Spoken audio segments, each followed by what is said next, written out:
So welcome. This is the Common Constitutionalist video podcast number 4 or 5, something like that. I don't know. I'm starting to, I guess, enjoy this a little bit more. So maybe I'll continue to do it until somebody tells me not to. I do, however, keep forgetting somehow to buy makeup for the podcast. I don't know whether it's a mental block. I'm going to guess. Let's just chalk it up with it's a mental block. So today I'd like to talk to you about a couple of things. One's from Yahoo about Trump now is saying that he's not ruling out a military response in Venezuela. What? Yeah, okay. And a second from Conservative Review is Rex Tillerson. This guy he's beginning to become a nightmare as Secretary of State. I don't know what his deal is, but he doesn't seem to be towing the Trump line unless the Trump line is something other than what we thought it was. Pro-Israel, anti-terrorist, and so on and so forth. So I'm going to discuss those today on the Common Constitutionalist.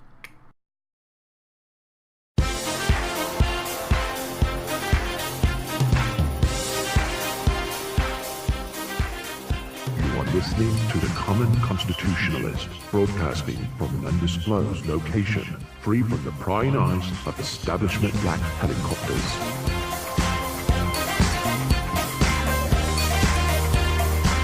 Alright, so welcome back. First up is the Conservative Review. I'm actually stunned. I don't have anything from the Daily Mail. I always have something from the Daily Mail. Some sort of light something or something that's a little offbeat. But once again, the weekend has been taken up with hiking and traversing and all sorts of whatever, survivalist stuff that we do and all sorts of wacky crap that we do. So sometimes it doesn't leave much else for much time for researching articles and whatnot, things that I hear throughout the week. Maybe I'll pick up on whatever. But these are the two I've got. Both of them are kind of downers. But so be it. That's the news of the week. That's what we're going to cover. Conservative Review. Tillerson State Department hosts CARE, radical Islamic groups, open supporters of Hamas terror. They meet with state officials. Right off the bat, who in their right mind, what educated State Department person the Secretary of State doesn't understand that CARE directly supports and indirectly supports Hamas and is a shell organization for the Muslim Brotherhood? Who doesn't know that? You have got to purposely keep your head in the sand. If you're at this level of government and not know that, you're either a freaking moron, and Tillerson obviously is not a moron, or you're purposely, I don't know what the purpose is. That's the point. Let's continue, shall we? The Council on American Islamic Relations, or CARE, a Hamas-tied Muslim Brotherhood front group, what is there, an echo in there? Met with officials from the State Department Thursday to discuss the ongoing situation in Jerusalem, the American Muslims for Palestine, AMP, posted online. American Muslims for Palestine, what a joke. And the ongoing situation in Jerusalem. Well, I guess we'll get to that in a little bit here. Let's finish out this thing. The delegation was brought together by an umbrella conglomerate of Islamist outfits known as the U.S. Council of Muslim Organizations. Again, this is a Muslim Brotherhood virtually, I don't know if a single one, virtually every American Muslim group, CARE, ISNA, they're all front groups for the Muslim Brotherhood. They've all been formed and placed in America for a specific reason, of which we will get to toward the end of this segment. But little hint, it's called the Project. They went to the State Department to discuss the ongoing Al-Aqsa Mosque crisis. Oh yeah, some crisis. And Israel's denial of religious freedom in Jerusalem. What a blanking joke that is. Which is holy to three Abrahamic faiths, including Judaism. In July, Palestinian terrorists stormed the outside of the Al-Aqsa Mosque compound and assassinated 2 Israeli police officers, setting off a diplomatic firestorm that would result in Israel securing the facility with metal detectors. Do you remember this? Because I remember this. There was a hue and cry about the land that Israel was being, well, whatever. It doesn't matter what Israel, but all the Muslim support groups and everything was saying that they were racist and anti-Muslim, and they were just trying to keep the Muslims out of the mosque and whatnot. And eventually Israel, through international pressure from America and from everybody else, it seems like, took down the metal detectors. What's the point in taking down metal detectors? You put them up so you don't have a problem. That's what's so insanely backwards about this whole situation over there. It's just so utterly ridiculous and so nonsensical that anybody with half a brain could see what's going on. But these people in the State Department and international, well, they're all a bunch of leftists. They refuse to see the obvious. It's just uncanny. Let's continue. Represented at the meeting representation at the meeting included a CARE official and members of other suspected Muslim Brotherhood front groups, such as the Islamic Circle of North America, ICNA.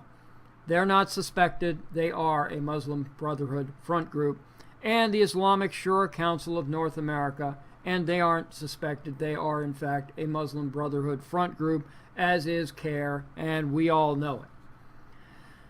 The delegation included Osama Abu Urshed, I guess, a leader at AMP, and an open supporter of Hamas.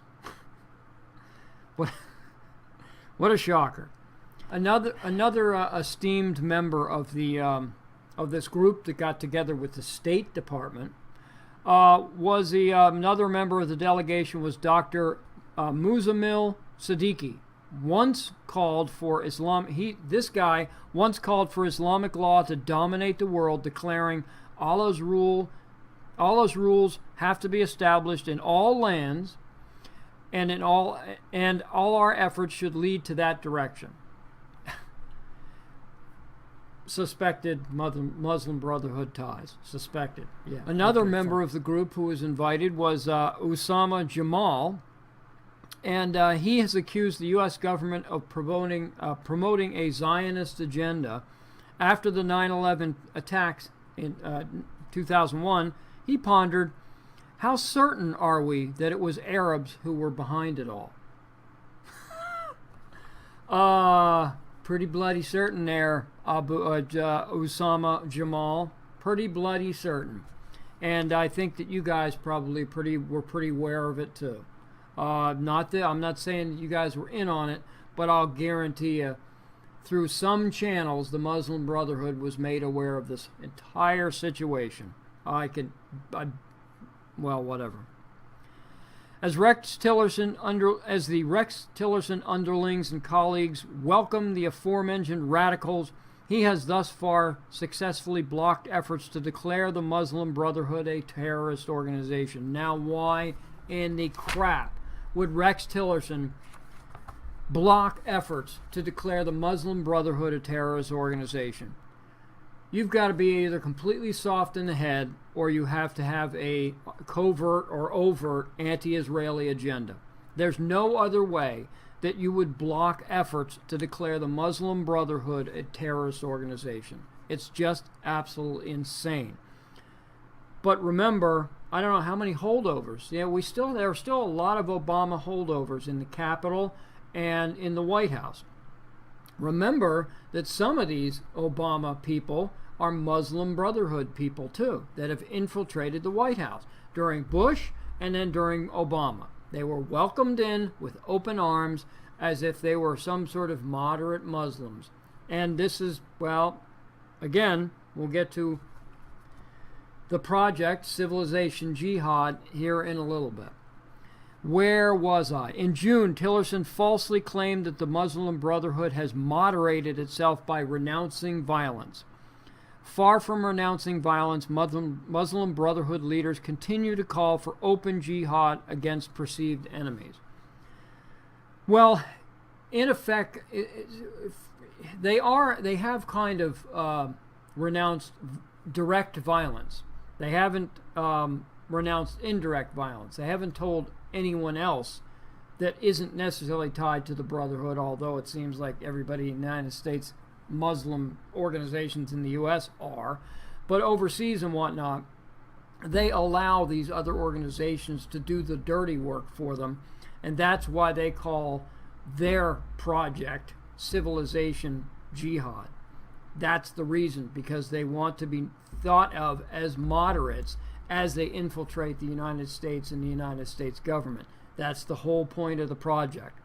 But again, I digress. So I've kind of known that Tillerson, maybe not from day one, but early on, is A, no friend of Israel, and B, it's turning out to be he's friends with the people that, what's the old saying, the enemy of my enemy is my friend. Well, it appears like the Muslim Brotherhood and these other Hamas-tied organizations and radicals and whatnot are the enemy of Israel, so they're Tillerson's friends. I don't know that they're friends, but he certainly does seem to be siding them against and has certainly an anti-Israel agenda. If he had a pro-Israel agenda like Trump claims he has, and I don't know why Trump hasn't chimed in here and told Tillerson, first off, we're going to move the U.S. Embassy from Tel Aviv to the proper capital, Jerusalem. That's going to happen. Make it happen yesterday. Do it, Rex, or you're fired. How hard is that to do? I don't understand this whole process. It doesn't make. There's a disconnect here that I'm not getting. That these secretaries, these cabinet secretaries, think that they can go off and virtually go to war with the White House and pretty much do whatever the heck they want to do. They need to be reined in. Tillerson needs to be reined in a big way, particularly when it comes to the anti-Israel bias it seems like he has, and also now this pro-Muslim Brotherhood bias, which is equally dangerous. I don't know. So, like I said, there seems to be a disconnect here between the supposed smart people and us dimwits out in flyover country. How is it that we in flyover country are aware of what's going on internationally with the these terrorist groups and Muslim groups, and here at home with the Muslim Brotherhood, it was basically entangled with virtually every Islamic organization in America? There just doesn't seem to be. I mean, these guys are supposed to be smart guys, right? They didn't get to the status that they've gotten to by being idiots. But so if they're not stupid, then there's only one other explanation, is that they're anti-Israel. And they're I guess you got to say they're anti-United States. If they're pro-Muslim Brotherhood, they're sure as crap anti-United States. That's for certain. So, this isn't me talking here. This is fact. It's just cold, hard fact. The Muslim Brotherhood was founded back in 1928, I guess. And it wasn't until 1982 that they really got organized, and they saw that there was no way to fight America, to fight the West on a one-on-one battle. You can't go head-on with them. You've got to outsmart them. You've got to infiltrate them. There's no way to get around it. So back in, I think it was 1982, a Muslim wrote the project, what's a thing called the project. And it was like a 12-step program, you know, the old Alcoholics Anonymous 12-step program. It was just like that, but it was basically the 12 steps to dominate America and the Western world, and then institute Sharia in its place. The thing was called the project.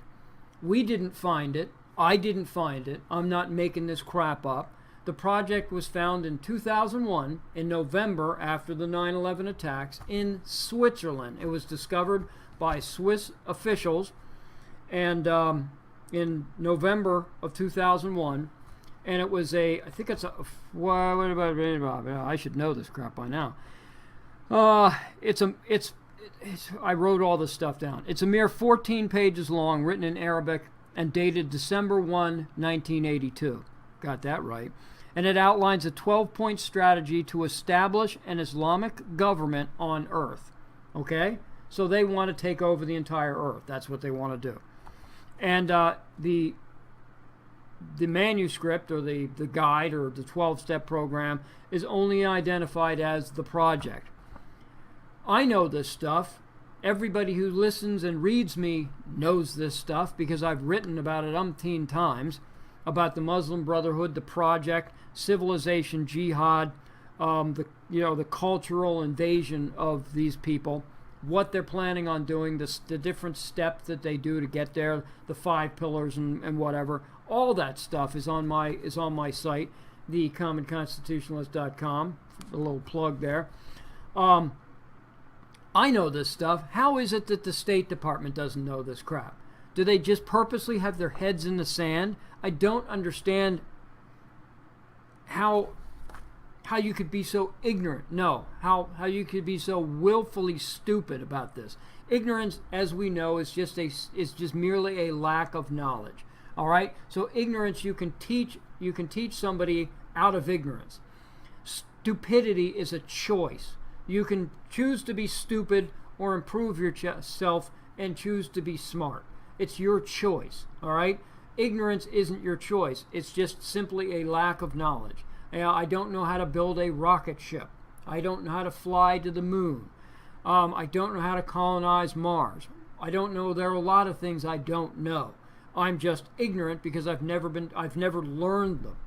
I'm not stupid about them, but I'm ignorant. That's the difference. These people, Tillerson, the State Department, they're either willfully stupid, or they are willfully blind, because they have another agenda that they're not discussing, that it appears to be anti-Israel and pro-Muslim Brotherhood. And I'll tell you, brother, that is a scary combination. So now that I've frightened the bejesus out of me, and maybe you guys, I am going to take a quick break, and we'll come back. I'd like to say the lighter side of the news, but it ain't lighter. We're gonna bomb Venezuela. Yay! So, be right back. You're listening to the Common Constitutionalist. Let the truth be known. So, as you can see, I'm inside again, and I'm inside because the weather looks a little ominous. It looks a little threatening. It was beautiful earlier today, out there doing our survivalist stuff, doing the hiking and whatnot, and digging in the dirt, because I forgot my little portable shovel, I forgot my machete, and I forgot my knife. What a dolt. So I had to dig whatever with my hands to put our fire out. You know, you take the dirt and you smother the fire, you pat it down, make sure there's no oxygen, blah, blah, blah, blah, blah. That's where I got my dirty hands, and for some reason, I don't know what that guy was digging in, but they ain't coming clean. So anywho, on we go. This is Yahoo News. And Trump says he won't rule out a military response to Venezuela. I don't get this at all. The Syria thing I get. Okay, it's an internal conflict. It is in effect a civil war.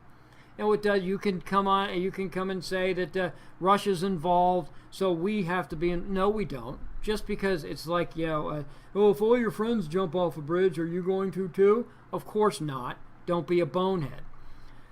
But the point is that just because Russia's involved in a Syrian civil war, which is exactly what it is what it's supposed to be, doesn't mean we need to get involved, doesn't mean we should get involved. And the only time we did get involved is when Syria or Russia, whatever, Assad or Putin, I guess it was Assad, used chemical weapons on his own people. We said that was a no-no, and we took out the base with the suspected chemical weapons. That's what we did, and we left it at that. It was a one-off strike, and that was it. I got no problem with that. You play, if you want to conduct a civil war, you knock yourselves out, but play within the rules, and or we're going to have to smack you down. It's that simple. There was no reprisals, by the way. Everybody was crapping in their pants over that. Oh, what's he going to do? He's going to make Vladimir Putin mad. There's going to be a counter-strike. Nothing happened. Trump said he was going to do this, and he did it. That's it. Boom. Done. Over. On to the next thing. But now this... Again, starting again, Yahoo says that Trump says he won't rule out military response to Venezuela.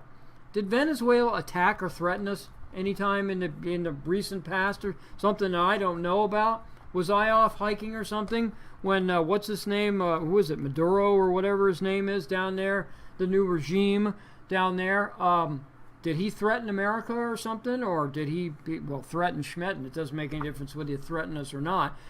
Did he try to attack America? Did he attack Texas or Southern California or lob a missile our way? I don't know, because that would be the only reason why we'd have a military response to Venezuela, because it's an internal function. This is a function of a dictatorial regime oppressing its people. We got no frickin' business there, just like we got no frickin' business anywhere else, for the most part. We're meddling, we're playing the police force, and I don't know why. I understand when you look at the pictures of these poor people in Venezuela, your heart just aches for these people. I understand that. But the government cannot get involved. We just can't. The U.S. can't be the world's police, as we've heard a million times before. We cannot get involved in these internal squabbles, no matter how bad it is. Because what's going to end up happening, here we go again. We're going to go in there, and some dope, whether it's going to be Trump or the next president or somebody, or the Secretary of State Tillerson, he's going to send the Muslim Brotherhood down there to take care of it. I don't know. At any rate, what's going to happen is what always happens. It's what happened with Gaddafi and with Saddam Hussein, and what they're trying to do with Assad and Mubarak in Egypt.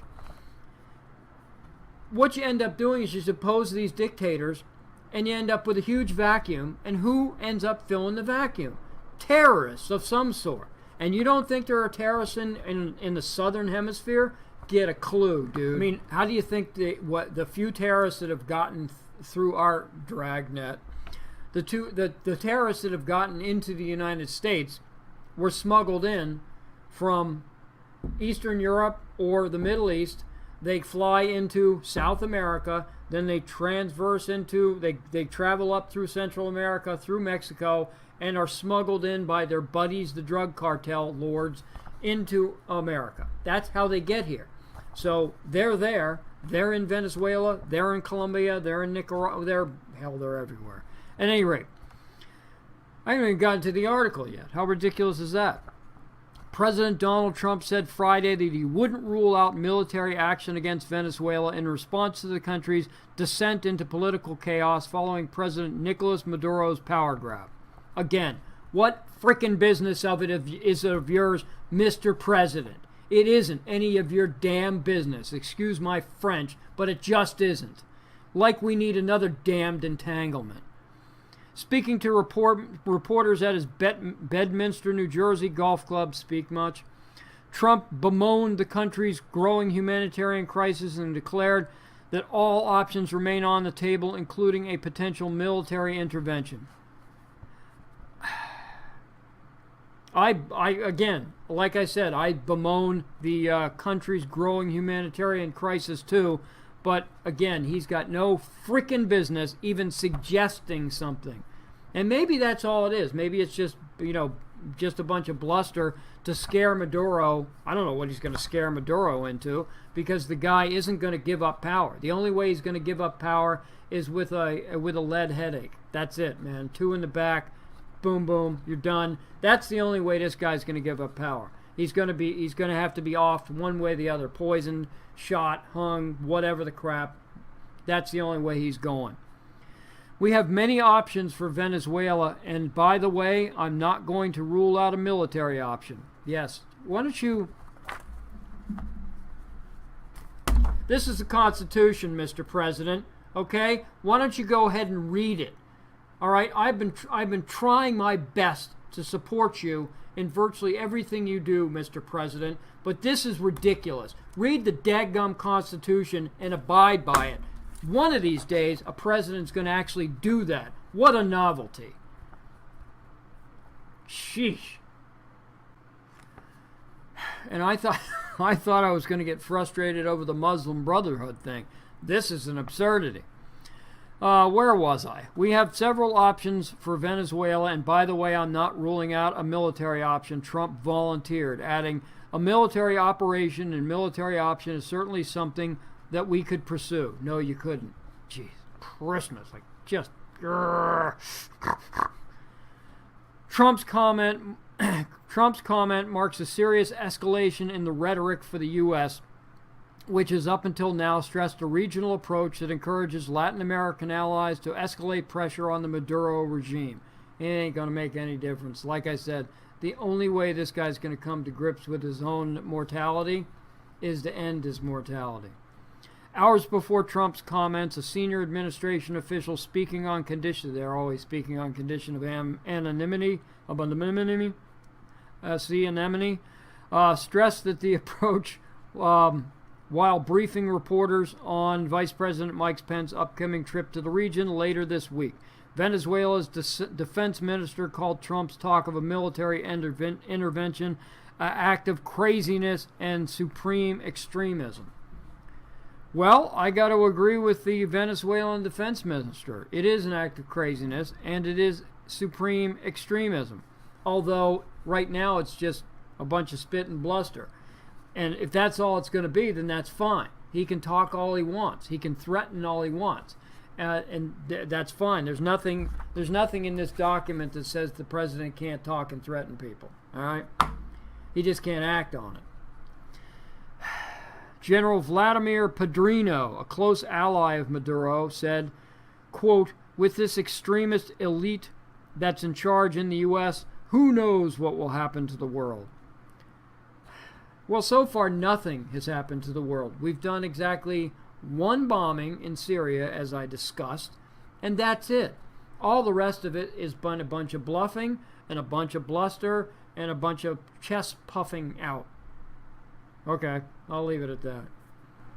So here's something I wasn't aware of. The White House later released a statement saying that it had rejected a request from Maduro to speak by phone with Trump. The statement said Trump will gladly, well, quote, I guess, Trump will gladly speak with the leader of Venezuela as soon as the democracy is restored to that country. So that'll be the 12th of never, all right?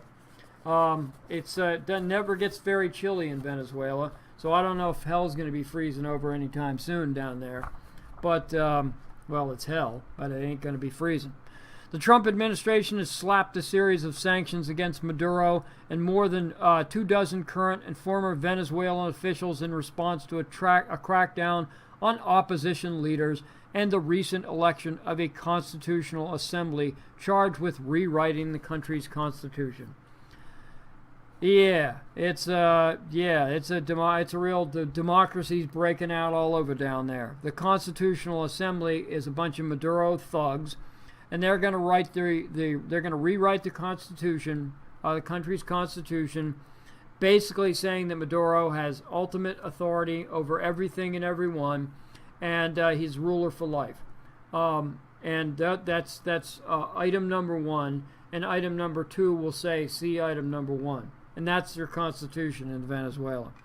But even as the list of targeted individuals has grown larger, Promised economic sanctions have yet to materialize amid an outcry by U.S. oil companies over the likelihood that a potential ban on petroleum imports from Venezuela, the third largest supplier to the U.S., would hurt U.S. jobs and drive up gas costs. Okay. So with all the oil and gas exploration going on in the United States and all over the world, you mean to tell me that we can't replace Venezuela's oil supply? Why the crap are we buying oil from them in the first place? That's ridiculous. We get all bent out of shape about China doing all this business with North Korea, and then we turn around and it's the third Venezuela, the dictatorship, which has been effectively a dictatorship for I don't know, what's been more than a decade, I guess, at least. And we're buying all their oil from Venezuela. Well, how does that make any sense? What are we doing cranking on China for doing business with North Korea, if we're doing business with a guy that's just about as whacked out as Kim Jong-un? The only problem is that he doesn't have the weapons to do anything about it. It's ridiculous. It's a double standard is what it is. So I was going to actually, that was a fairly lengthy article, but you know what? I'm bored of it because I know as much as I need to know at this point. Trump has overstepped his bounds. Well, actually, no, I guess he hasn't. He hasn't until he lobs a missile or he does some sort of special operations down there, send some operators down there to maybe advise the rebels. No.